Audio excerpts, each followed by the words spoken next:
আচ্ছা, যখন BTS disband হয়ে যাবে তখন ঠিক কেমন হবে আর্মিদের জীবন? সময়ের সাথে সাথে কি আর্মিরা ভুলে যাবে বিটিএস কি? নানু নানু আমাকে একটা গল্প শোনাবে? হ্যাঁ অবশ্যই নানু ভাই, বলো তুমি কি গল্প শুনতে চাও? ও নানু নানু, বিটিএস কি? বিটিএস?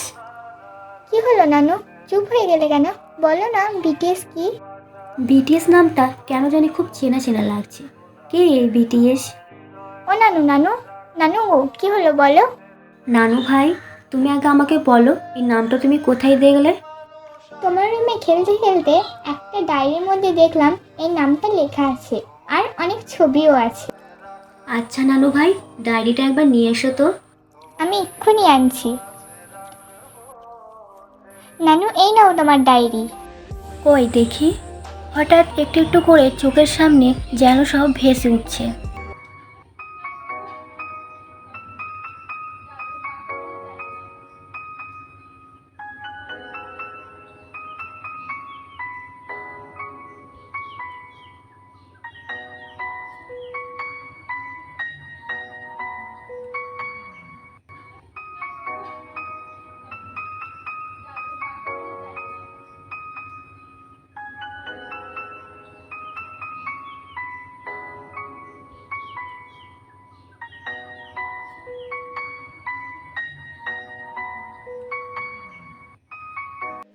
হ্যাঁ, মনে পড়েছে।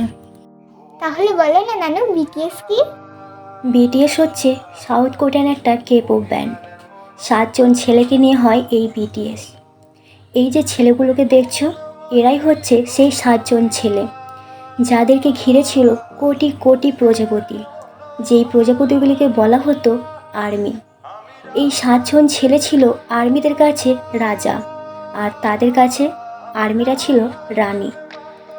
অবশ্য আমিও ছিলাম এই আর্মিদের মধ্যে একজন।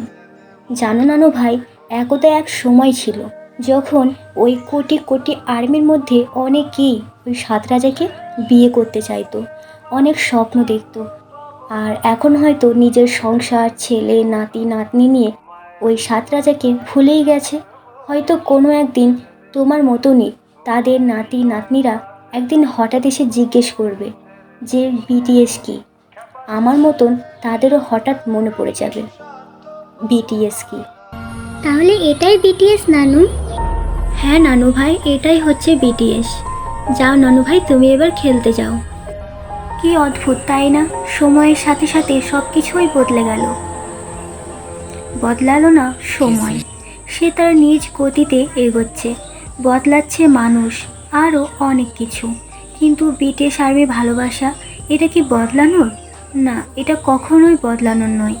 সময়ের সাথে সাথে আর্মিরা যেমন নিজ নিজ পরিবার, সংসার, ছেলে, নাতি নাতনি নিয়ে গড়ে উঠবে, ঠিক তেমনই বিটিএসের 7জন মেম্বার কারো বাবা আবার কারো স্বামী নামে পরিচিত হবে।